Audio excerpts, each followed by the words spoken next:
देखिए, जब एक हस्बैंड के ऊपर मेंटेनेंस का केस लगा दिया जाता है, यानी कि उसके ऊपर मेंटेनेंस बांध दिया जाता है, तो कोई भी पति अपनी स्वेच्छा से मेंटेनेंस देने की इच्छा नहीं करता है। हालांकि उसको कई बार पनिशमेंट किया जाता है, दंड भी दिया जाता है, लेकिन फिर भी वो ये कहता है साहब मेंटेनेंस जो है वो गलत बांधा गया है।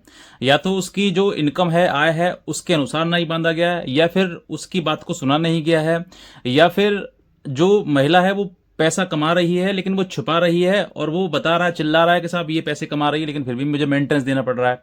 तो ऐसी परिस्थिति में उसको ऐसा महसूस होता है, प्रतीत होता है कि एक पति के साथ, पुरुष के साथ में जो है वो अन्याय हो रहा है। और इन सब चीजों के लिए लड़ते हुए बहुत सारे ऐसे पुरुष हैं जो बेचारे जेल भी चले जाते हैं, और उसके बावजूद भी ये कहते हैं कि मुझे मेंटेनेंस नहीं देना है, क्योंकि कहीं ना कहीं उनको ये लगता है कि ये हमारे ऊपर अन्याय किया जा रहा है और हमारे ऊपर ये अन्याय की श्रेणी में आता है। तो देखो, ऐसे इस तरीके की चीजें जो हैं, जहां पर आपको लगता है कि मेरे ऊपर अन्याय हो रहा है और मेरी बात सुनी नहीं गई है, तो देखो आपके पास रास्ते हैं, ऑप्शन है आपके पास में। अगर नीचे नहीं सुना गया है, यानी कि लोअर कोर्ट में, फैमिली कोर्ट में आपको नहीं सुना गया है, तो आपके पास रास्ता है, आप हाई कोर्ट में सुनवाएं अपनी बात के लिए।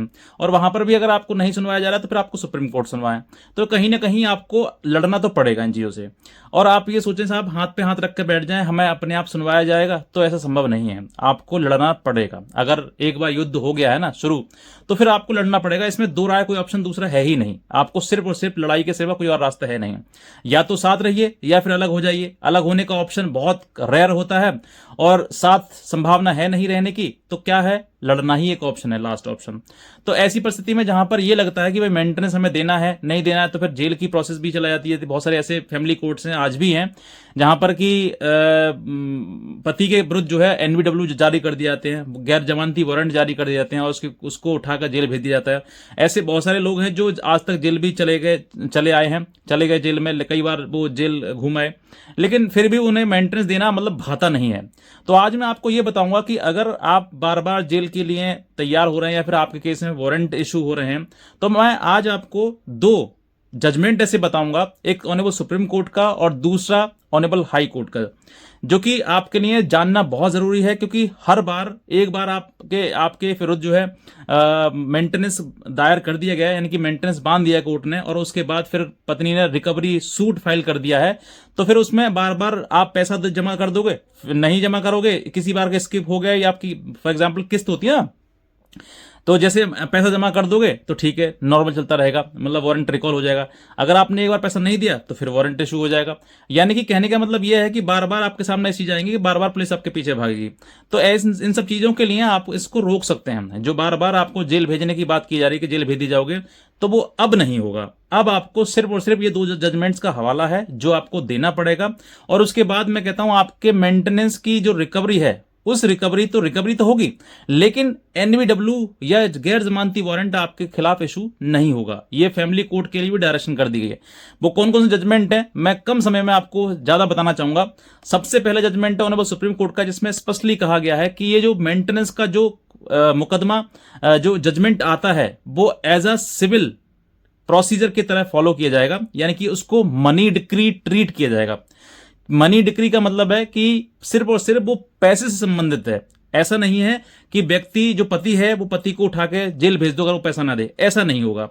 यानी कि उसके भी फंडामेंटल राइट्स हैं, उसका भी जीने का अधिकार है, उसका भी मान सम्मान है। ऐसा नहीं है कि भाई कुछ पैसे नहीं दिए, चंद पैसे नहीं दिए और उसको उठा कर उसको जेल भेज दो, तो ये सब कुछ नहीं चलेगा। इसलिए ऑनरेबल सुप्रीम कोर्ट ने जो है जो जजमेंट है वो पास किया था, उसमें स्पष्टली कहा गया था कि जो प्रोसीजर है वो एज अ सिविल प्रोसीजर चलेगा। सिविल का मतलब होता है कि क्रिमिनल नहीं होता, उसमें एनबीडब्ल्यू बीडब्ल्यू जारी नहीं होते, बल्कि प्रोसीजर ये होता है कि रिकवरी होगी, लेकिन रिकवरी जो है सिविल प्रोसीजर के थ्रू होगी। यानी कि आपके घर पर जो लेखपाल है वो आएगा, अमीन है तहसील से वो आएगा, वो आपकी प्रॉपर्टी, आपकी नौकरी, या फिर आपके पास में चल अचल संपत्ति है, उन सब चीजों का ब्यौरा मांगा जाएगा कि आपके पास में क्या प्रॉपर्टी है।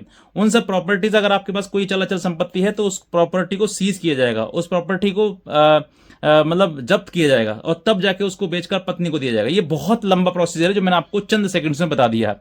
लेकिन अगर आपके पास कोई प्रॉपर्टी नहीं है, कोई मतलब जो चल अचल संपत्ति नहीं है, तो फिर आपके पास में कुछ ऐसा है ही नहीं, तो फिर आप देंगे कैसे?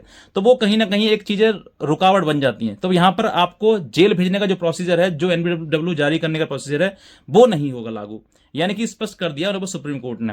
दूसरा जजमेंट ये ऑनरेबल हाई कोर्ट का जजमेंट है, जिसमें कहा गया है कि warrant will not be issue, no arrest of the petitioner, यानी कि जो हस्बैंड है उसका कोई भी अरेस्ट वारंट इशू नहीं हो सकता है, क्योंकि ये जो है एक सिविल प्रोसीजर है, सिविल डिक्री है, money decree as a treat किया जाएगा।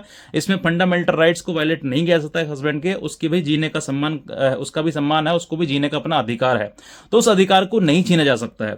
तो ये जो जो जजमेंट्स हैं, ये बहुत ही बेहतरीन जजमेंट है, ऑनरेबल हाई कोर्ट इलाहाबाद का है जो बताया मैंने आपको, और जो फर्स्ट वाला बताया वो है ऑनरेबल सुप्रीम कोर्ट का। दोनों जजमेंट हैं। इन जजमेंट्स का अगर आपको नहीं पता है, आपको जानकारी नहीं है, तो मैं कहता हूं जानकारी रखिए और जानकारी के साथ में बताइए, ऑनरेबल फैमिली कोर्ट को ही बताइए आप कि साहब ये जो आपने एनवीडब्ल्यू जारी कर रखे हैं ये मतलब अवैध है, गलत है, ये तरीका नहीं है। अब प्रोसीजर बदलाव हो गया, क्योंकि जो पहले था, पहले क्या था कि 1 महीने की जेल थी, और 1 महीने के चलते हुए वो 2-2, 3-3 महीने भी उस पति को डाल दिया जाता था जेल में।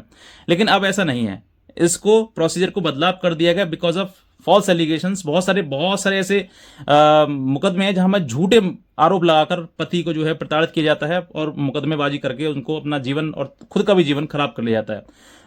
पहली बात तो मैं ये मानना है कि आप उस पैसे से, जो मेंटेनेंस का पैसा आप जितना जोड़ दे रहे हैं, झूठे मुकदमे दायर किए जा रहे हैं, झूठे रिकवरी दायर की जा रही है, उसको जबरदस्ती जेल भिजवाया जा रहा है पति के लिए, मैं कहता हूं इन सब चीजों को हटा के सबसे ज्यादा ध्यान अपने परिवार पर दिया जाए, अपने पति पर दिया जाए, अपने परिवार को बचाने के लिए कोशिश की जाए। ये नहीं, इन सब चंद पैसों से आपका कोई गुजारा भत्ता नहीं होने वाला, कोई भरण पोषण नहीं होने वाला, आप सिर्फ और सिर्फ जीवन भर धक्के खाते रहोगे।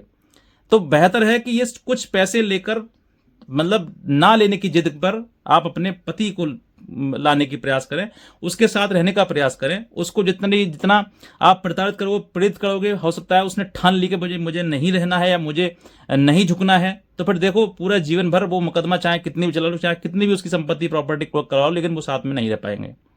तो ये एक बेहतर जो कहते हैं ना, एक समझदारी वाला डिसीजन आपको यहां पर ये रहेगा कि आप दोनों सेपरेट हो जाएं। जहां पर संभावना नहीं है, देखो ऑनरेबल सुप्रीम कोर्ट भी अब फटाफट जितने हो सकता है उतना डाइवोर्स की पिटीशन जो है अलाउ की जा रही है और फटाफट अलग की जाएगी। भाई संभावना साथ में रहने की है ही नहीं, तो क्यों मुकदमेबाजी करनी है, क्यों इतना एक दूसरे को प्रताड़ित करना है, एक दूसरे के लिए मतलब जिंदगी में जहर घोलना है। बेहतर है कि आप अलग होकर अपना जीवन तुम स्वयं स्वतंत्र जियो, पति अपना जीवन स्वतंत्र जिए। तो इन सब चीजों को हटाने के लिए देखो लास्ट में ऑप्शन यही आएगा कि साथ रहना या नहीं रहना। 2 ही ऑप्शन है आप पति पत्नी के जीवन में, और कुछ नहीं है, या साथ रहो या फिर हमेशा हमेशा के लिए अलग हो जाओ। आप लोअर कोर्ट से लेकर ऊपर तक कहीं तक लड़ लेना, लेकिन कहीं ना कहीं 2 ही ऑप्शन आएंगे आपके सामने। और ये जो छोटे मोटे ये चीजें हैं ना, झगड़े, इन सब चीजों से जीवन आपका बर्बाद ही होना है, चाहे पति हो या पत्नी हो, दोनों हो, और कुछ नहीं होने वाला है। लास्ट तक, फाइनल तक आप कितना भी पैसा ले लेना, कितने भी एक दूसरे को टॉर्चर कर लेना, मेंटली हरास कर लेना, कुछ भी कर लेना, लेकिन कहीं ना कहीं आपको सिर्फ और सिर्फ लास्ट में 2 ही ऑप्शन पूछ जाएंगे, साथ रहना है या फिर अलग।